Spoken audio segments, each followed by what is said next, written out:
आपका बच्चा बिगड़ संविधान के जिंदा रह सकता है क्या, उसकी कल्पना करो आप। आपका बच्चा बिगड़ अम्बेडकरवाद के जिंदा रह सकता है क्या, उसकी कल्पना करो आप। आदिवासी तो जिंदा ही नहीं रह सकते हैं। संविधान है, बावजूद उसके आदिवासियों के साथ में जो हो रहा है वो कहीं और नहीं हो रहा है। आदिवासी तो बिल्कुल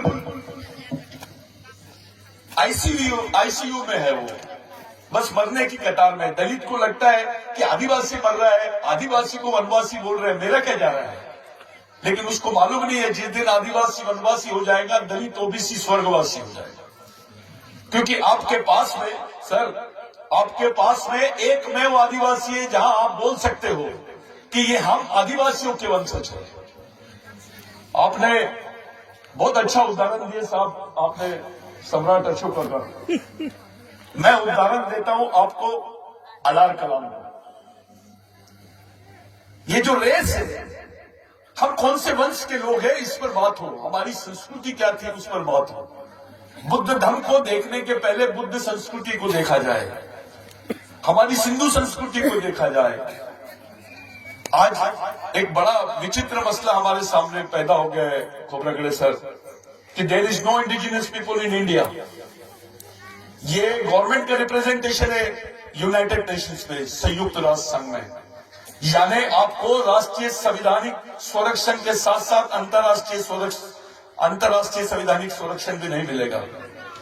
अब कोई बाबा साहब नहीं है अपने पास, ये हमारी आखिरी जनरेशन है। ये समझ लीजिए कि ये लड़ाई जो है हमारी आखिरी जनरेशन द्वारा, आखिरी जनरेशन को बचाने के लिए लड़ी जाने वाली आखिरी लड़ाई है। अगर ये हम हार गए, इसके बाद कोई कल्पना नहीं है किसी, कोई दलित इंटेलेक्चुअल, कोई अम्बेडकराइट इंटेलेक्चुअल, देश का कोई इंटेलेक्चुअल नहीं बताता है कि अगर संवैधानिक व्यवस्था इस देश में ध्वस्त हो जाएगी तो आप जिंदा कैसे रहोगे। अरे संविधान था तो बदन पे कपड़े आए हमारे, संविधान था तो हमारी मां बहनों को ब्लाउज पहनने की परमिशन मिली, नहीं तो ब्लाउज पहनने पर भी टैक्स लगता था आदिवासियों को, दलितों को। हमको मारा जाता था तो पुलिस में रिपोर्ट दर्ज नहीं होती थी, वो क्रिमिनल ट्रिब्यूनल बिल था। इतनी बुरी परिस्थितियों से कैसे हमको बाहर लाया गया, किस तरीके से बाबा साहब की जो नेतृत्व ने हमारे लोगों को बीच में हमारे को जिंदा रखा। हमारी 2 जनरेशन के फादर मान रहा हूं मैं, यानी हमारी 2 पीढ़ियों के पिता मां का नाम है अम्बेडकर और 2 पीढ़ियों की माता का नाम है कॉन्स्टिट्यूशन, संविधान।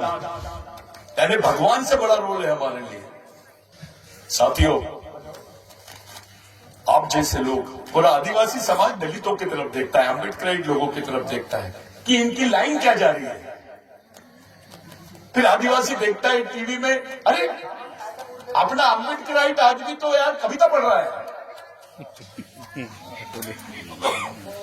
वो अपने आप को बुद्ध बोलता है लेकिन अम्बेडकराइट नहीं बोलता, बाबा साहब के विचारों का या बाबा साहब का वंशज नहीं बोलता है। इससे ज्यादा खेद क्या हो सकती है हमारे लिए। हम जानते हैं, हम थोड़े पढ़े लिखे हो गए, हमको मालूम है बाबा साहब के सिवा दूसरा पर्याय नहीं है। आप जनरेशन के सामने सवाल खड़ा है कि क्या हम गैर संवैधानिक व्यवस्था में जिंदा रह सकते हैं क्या।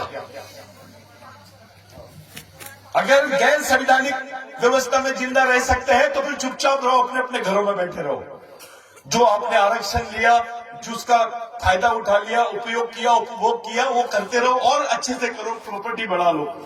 लेकिन गैर संवैधानिक व्यवस्था में जिंदा नहीं रह सकते हैं तो घर से बाहर निकलना पड़ेगा। बहुत इंपॉर्टेंट विषय लाए सर आपने, बहुत। मैं आपको इसके पहले भी आपका कॉन्स्टिट्यूशन पर जो अप्रोच देखा मैंने, मैं बहुत खुश था उससे कि हम लोग चाहते हैं कि कोलैबोरेशन हो, समन्वय, सामाजिक समन्वय स्थापित हो दलित, आदिवासी, ओबीसीओ में। कोई रास्ता बनाए अपनी आने वाली जनरेशन के लिए। मैं पूरा देश घूमता हूं सर, लेकिन मेरे को कहीं पर भी ऐसा नहीं दिखा कि इस डायरेक्शन में कोई सोच रहा है। अपने बड़े बड़े कर्मचारी लोग सम्मेलन लेते हैं, एक दूसरे का सत्कार करते हैं, तू पैगंबर मैं खुदा। इससे ज्यादा मैं कुछ नहीं देखा। हमारा साहित्य की डायरेक्शन देखिए आप किस तरफ जा रही है। अरे इंटरनेशनल लेवल पे बोला जा रहा है Buddhism is a part of Hinduism.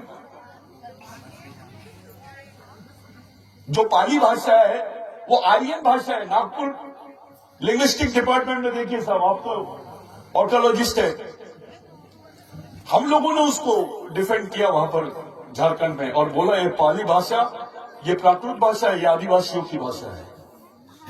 Buddha कोई और नहीं आदिवासी है, क्योंकि वो गण व्यवस्था का हिस्सा था, वो साक्य गण का था और गण व्यवस्था की हिस्सा जो है वो आदिवासी व्यवस्था की हिस्सा है। आप लोग हम लोग एक अच्छे माहौल में बैठे हैं, बहुत अच्छे अच्छे लोग हमारे बीच में है, मैं उनको सुनने के लिए आया हूं। अभी बोलने का मौसम नहीं है। हमारे जो बुजुर्ग है, हमारी जो लीडरशिप है, हमारी जो इंटेलेक्चुअल लीडरशिप है, वो क्या बोल रही है ये देखना है। मैं बिक्कू साहब का बहुत धन्यवाद देता हूं। आपका एक आदिवासी आदमी को आपने बुलाया, मैं बहुत खुश हो गया आपसे। इतना सम्मान हमको दिए काफी है, ज्यादा सम्मान होना नहीं आदिवासी, लेकिन ऐसा लगना चाहिए हमको कि कुछ हो रहा है, क्योंकि वहां आदिवासियों को कुछ नहीं, सिर्फ बंदूकों से ही मार रहे हैं। 13 साल की आदिवासी बच्ची के हाथ में बंदूक है, जिसके हाथ में किताब होनी चाहिए, जिसके हाथ में बैग होना चाहिए, जो लाइब्रेरी में जाना चाहिए, वो लड़की लड़ाई के मैदान में दिख रही है, बीएसएफ की गोली से, मिलिट्री की गोली से बन रही है। जितना आदिवासी बेल्ट है ऐसा लग रहा है वहां सिविल वॉर हो रहा है, वहां लड़ाई चल रही है। 60% पैरामिलिट्री फोर्स आदिवासी क्षेत्रों पे लगा दिए हैं। जो फोर्सेस बाउंड्री पे होना चाहिए वो आदिवासी क्षेत्रों में है। आज आदिवासियों के साथ हो रहा है, कल दलितों के साथ भी होगा। आप वेटिंग लिस्ट में है।